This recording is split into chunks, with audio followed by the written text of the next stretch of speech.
ओम श्री साईनाथाय नमः। आइए आज बाबा की परम कृपा से हम अध्याय 45 को प्रारंभ करेंगे। संदेह निवारण। इस अध्याय में काका साहेब दीक्षित का संदेह और आनंदराव का स्वप्न, बाबा के शयन के लिए लकड़ी का तख्ता जैसे विषयों का यहाँ पर वर्णन किया गया है। प्रस्तावना। गत 3 अध्यायों में बाबा के निर्वाण का वर्णन किया गया है। इसमें कोई संदेह नहीं कि अब बाबा का साकार स्वरूप लुप्त हो गया है, परंतु उनका निराकार स्वरूप सदैव विद्यमान रहेगा। अभी तक केवल उन्हीं घटनाओं और लीलाओं का उल्लेख किया गया है जो बाबा के जीवन काल में घटित हुई थी। उनके समाधिस्थ होने के पश्चात भी अनेक लीलाएं हो चुकी हैं और अभी भी देखने में आ रही हैं, जिनसे यह सिद्ध होता है कि बाबा अभी भी विद्यमान हैं और पहले की ही भांति अपने भक्तों को सहायता पहुंचाया करते हैं।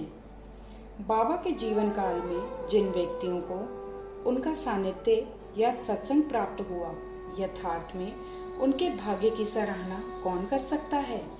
यदि किसी को फिर भी ऐन्द्रिक और सांसारिक सुखों से वैराग्य प्राप्त नहीं हो सका, तो इसे दुर्भाग्य के अतिरिक्त और क्या कहा जा सकता है। जो उस समय आचरण में लाया जाना चाहिए था और अभी भी लाया जाना चाहिए, वह है अनन्य भाव से बाबा की भक्ति, समस्त चेतनाओं, इंद्रिय प्रवृत्तियों और मन को एकाग्र कर बाबा के पूजन और सेवा की ओर मन लगाना चाहिए। कृत्रिम पूजन से क्या लाभ। यदि पूजन या ध्यान आदि करने की ही अभिलाषा है, तो वह शुद्ध मन और अंतःकरण से होनी चाहिए। जिस प्रकार पतिव्रता स्त्री का विशुद्ध प्रेम अपने पति पर होता है, इस प्रेम की उपमा कभी कभी लोग शिष्य और गुरु के प्रेम से भी दिया करते हैं, परंतु फिर भी शिष्य और गुरु प्रेम के समक्ष पतिव्रता का प्रेम फीका है और उसकी कोई समानता नहीं की जा सकती। माता, पिता, भाई या अन्य संबंधी जीवन का ध्येय अर्थात आत्म साक्षात्कार प्राप्त करने में कोई सहायता नहीं पहुंचा सकते। इसके लिए हमें स्वयं अपना मार्ग अन्वेषण कर आत्मानुभूति के पथ पर अग्रसर होना पड़ता है। नित्य और अनित्य में विवेक, इहलौकिक और पारलौकिक सुखों का त्याग, इंद्रिय निग्रह और केवल मोक्ष की धारणा रखते हुए अग्रसर होना पड़ता है। दूसरों पर निर्भर रहने के बदले हमें आत्मविश्वास बढ़ाना उचित है। जब हम इस प्रकार विवेक बुद्धि से कार्य करने का अभ्यास करेंगे, तो हमें अनुभव होगा कि यह संसार नाशवान और मिथ्या है। इस प्रकार की धारणा से सांसारिक पदार्थों में हमारी आसक्ति उत्तरोत्तर घटती जाएगी और अंत में हमें उनसे वैराग्य उत्पन्न हो जाएगा। तब कहीं आगे चलकर यह रहस्य प्रकट होगा कि ब्रह्म हमारे गुरु के अतिरिक्त दूसरा कोई नहीं, वरन यथार्थ में वह ही सद्वस्तु अर्थात परमात्मा है। और यह रहस्योद्घाटन होता है कि यह दृश्यमान जगत उनका ही प्रतिबिंब है। अतः इस प्रकार हम सभी प्राणियों में उनके ही रूप का दर्शन कर उनका पूजन करना प्रारंभ कर देते हैं और यही समत्व भाव दृश्यमान जगत से विरक्ति प्राप्त कराने वाला मूल मंत्र है। इस प्रकार जब हम ब्रह्म या गुरु की अनन्य भाव से भक्ति करेंगे, तो हमें उनसे अभिन्नता की प्राप्ति होगी और आत्मानुभूति की प्राप्ति सहज ही हो जाएगी। संक्षेप में यह कि सदैव गुरु का कीर्तन और उनका ध्यान करना ही हमें सर्वभूतों में भगवत दर्शन करने की योग्यता प्रदान करता है और इसी से परमानंद की प्राप्ति होती है। निम्नलिखित कथा इस तथ्य का प्रमाण है। पहली कथा काका साहेब का संदेह तथा आनंदराव का स्वप्न की कथा है। यह तो सर्वविदित ही है कि बाबा ने काका साहेब दीक्षित को श्री एकनाथ महाराज के 2 ग्रंथ श्रीमद् भागवत और भावार्थ रामायण का नित्य पठन करने की आज्ञा दी थी। काका साहेब इन ग्रंथों का नियम पूर्वक पठन बाबा के समय से करते आए हैं और बाबा के समाधिस्थ होने के उपरांत अभी भी उसी प्रकार वह अध्ययन कर रहे हैं। एक समय चौपाटी में काका साहेब प्रातःकाल एक नाथी भागवत का पाठ कर रहे थे। माधवराव देशपांडे और काका महाजनी भी उस समय वहां उपस्थित थे तथा यह दोनों ध्यानपूर्वक पाठ श्रवण कर रहे थे।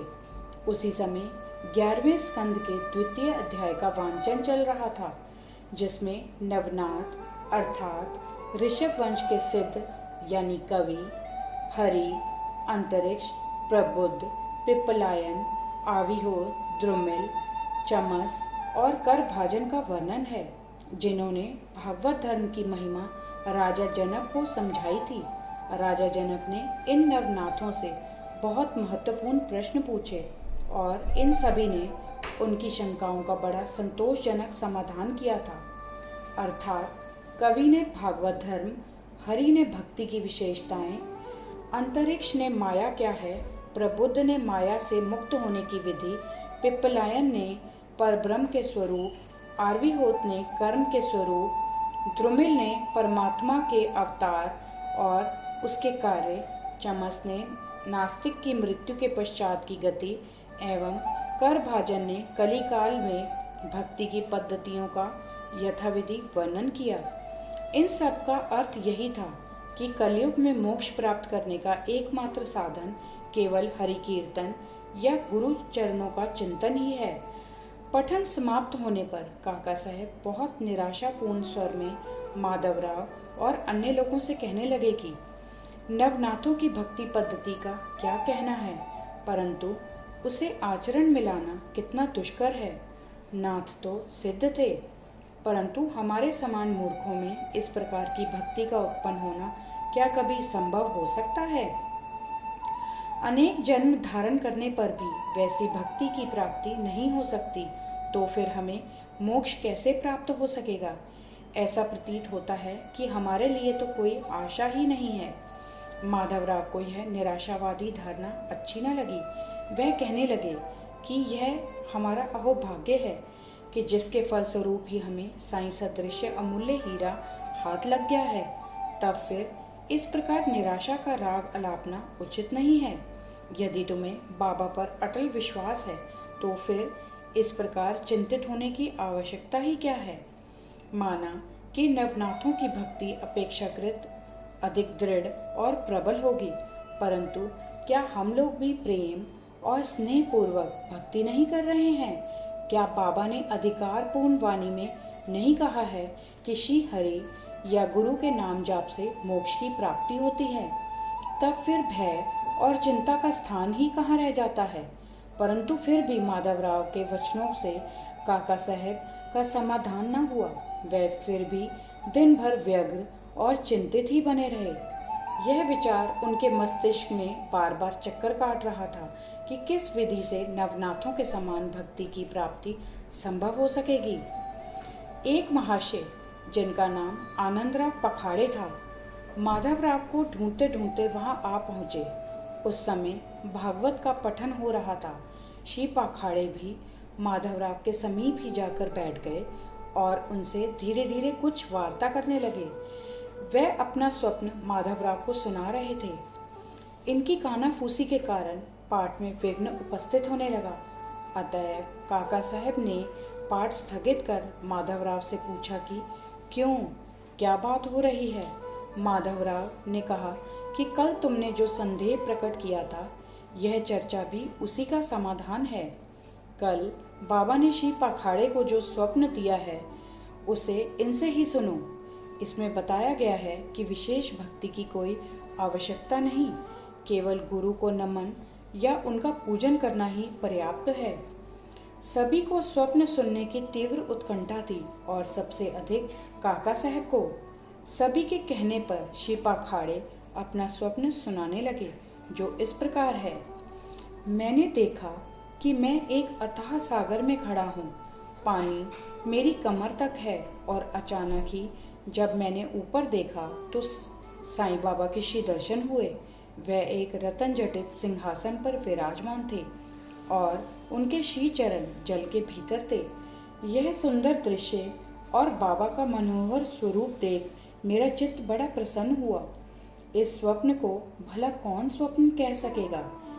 मैंने देखा कि माधवराव भी बाबा के समीप ही खड़े हैं और उन्होंने मुझसे भावपूर्ण शब्दों में कहा कि आनंदराव, बाबा के श्री चरणों पर गिरो। मैंने उत्तर दिया कि मैं भी तो यही करना चाहता हूँ, परंतु उनके श्री चरण तो जल के भीतर हैं। अब बताओ कि मैं कैसे अपना शीश उनके चरणों पर रखूं? मैं तो निस्सहाय हूँ। इन शब्दों को सुनकर श्यामा ने बाबा से कहा कि अरे देवा, जल में से कृपा कर अपने चरण बाहर निकालिए ना। बाबा ने तुरंत चरण बाहर निकाले और मैं तुरंत उनसे लिपट गया। बाबा ने मुझे यह कहते हुए आशीर्वाद दिया कि अब तुम आनंद पूर्वक जाओ, घबराने या चिंता करने की कोई आवश्यकता नहीं, अब तुम्हारा कल्याण होगा। उन्होंने मुझसे यह भी कहा कि एक जरी के किनारों की धोती मेरे श्यामा को दे देना, इससे तुम्हें बहुत लाभ होगा। बाबा की आज्ञा को पूर्ण करने के लिए ही श्री पखाड़े धोती लाए और काका साहब से प्रार्थना की कि कृपा करके इसे माधवराव को दे दीजिए, परंतु माधवराव ने उसे लेना स्वीकार नहीं किया। उन्होंने कहा कि जब तक बाबा से मुझे कोई आदेश या अनुमति प्राप्त नहीं होती, ऐसा करने में मैं असमर्थ हूँ। कुछ तर्क वितर्क के पश्चात काका ने देवी आदेश सूचक पर्चियां निकालकर इस बात का निर्णय करने का विचार किया। काका साहब का यह नियम था कि जब उन्हें कोई संदेह हो जाता तो वह कागज की 2 पर्चियों पर स्वीकार अस्वीकार लिखकर उसमें से एक पर्ची निकालते और जो कुछ उत्तर प्राप्त होता था उसके अनुसार ही कार्य किया करते थे। इसका भी निपटारा करने के लिए उन्होंने उपयुक्त विधि के अनुसार ही 2 पर्चियां लिखकर बाबा के चित्र के समक्ष रखकर एक अबोध बालक को उसमें से एक पर्ची उठाने को कहा। बालक द्वारा उठाई गई पर्ची जब खोलकर देखी गई तो वह स्वीकार सूचक पर्ची ही निकली और तब माधवराव को धोती स्वीकार करनी पड़ी। इस प्रकार आनंदराव और माधवराव संतुष्ट हो गए और काका साहब का भी संदेह दूर हो गया। इससे हमें यह शिक्षा मिलती है कि हमें अन्य संतों के वचनों का उचित आदर करना चाहिए, परंतु साथ ही साथ यह भी परम आवश्यक है कि हमें अपनी माँ अर्थात गुरु पर पूर्ण विश्वास रख उनके आदेशों का अक्षरशः पालन करना चाहिए, क्योंकि अन्य लोगों की अपेक्षा हमारे कल्याण की उन्हें अधिक चिंता है। बाबा के निम्नलिखित वचनों को हृदय पटल पर अंकित कर लो। इस विश्व में असंख्य संत हैं, परंतु अपना पिता ही सच्चा पिता है। दूसरे चाहे कितने ही मधुर वचन क्यों न कहते हों, परंतु अपना गुरु उपदेश कभी नहीं भूलना चाहिए। संक्षेप में सार यही है कि शुद्ध हृदय से अपने गुरु से प्रेम कर उनकी शरण में जाओ और उन्हें श्रद्धापूर्वक साष्टांग नमस्कार करो। तभी तुम देखोगे कि तुम्हारे सम्मुख भवसागर का अस्तित्व वैसा ही है जैसा सूर्य के समक्ष अंधेरे का। आइए अब सुने बाबा के शयन के लिए लकड़ी का तख्ता की कथा। बाबा अपने जीवन के पूर्वार्ध में एक लकड़ी के तख्ते पर शयन किया करते थे। वह तख्ता 4 हाथ लंबा और 1 बित्ता चौड़ा था, जिसके चारों कोनों पर 4 मिट्टी के जलते दीपक रखे जाया करते थे। बाद में बाबा ने उसके टुकड़े टुकड़े कर डाले, जिसका वर्णन गत अध्याय 10 में हो चुका है। एक समय बाबा उस पटिये की महत्ता का वर्णन काका साहब को सुना रहे थे, जिसको सुनकर काका साहब ने बाबा से कहा कि यदि अभी भी आपको उससे विशेष स्नेह है तो मैं मस्जिद में एक दूसरी पटिया लटकाए देता हूँ, आप सुखपूर्वक उस पर शयन किया करें। तब बाबा कहने लगे कि अब महालसापति को नीचे छोड़कर मैं ऊपर नहीं सोना चाहता। काका साहब ने कहा कि यदि आज्ञा दें तो मैं एक और तख्ता महालसापति के लिए भी टांग दूं। बाबा बोले कि वह इस पर कैसे सो सकता है? क्या यह कोई सहज कार्य है? जो उस गुण से संपन्न हो वही ऐसा कार्य कर सकता है। जो खुले नेत्र रखकर निद्रा ले सके वही इसके योग्य है। जब मैं शयन करता हूँ तो बहुधा महालसापति को अपने बाजू में बिठाकर उनसे कहता हूँ कि मेरे हृदय पर अपना हाथ रखकर देखते रहो कि कहीं मेरा भगवत जाप बंद ना हो जाए, और मुझे यदि थोड़ा सा भी निद्रित देखो तो तुरंत जागृत कर दो। परंतु उससे तो यह भी नहीं हो सकता। वह तो स्वयं ही झपकी लेने लगता है और निद्रामग्न होकर अपना सिर डुलाने लगता है। और जब मुझे भगत का हाथ पत्थर सा भारी प्रतीत होने लगता है तो मैं जोर से पुकार उठता हूँ, ओ भगत। तब कहीं वह घबराकर नेत्र खोलता है। जो पृथ्वी पर ही अच्छी तरह बैठ और सो नहीं सकता तथा जिसका आसन सिद्ध नहीं है और जो निद्रा का दास है, वह क्या तख्ते पर सो सकेगा? अन्य अनेक अवसरों पर वह भक्तों के स्नेहवश ऐसा कहा करते थे कि अपना अपने साथ और उसका उसके साथ। श्री सद्गुरु साईनाथार्पणमस्तु। शुभम भवतु। अध्याय 45 संपूर्णम। ओम साई राम।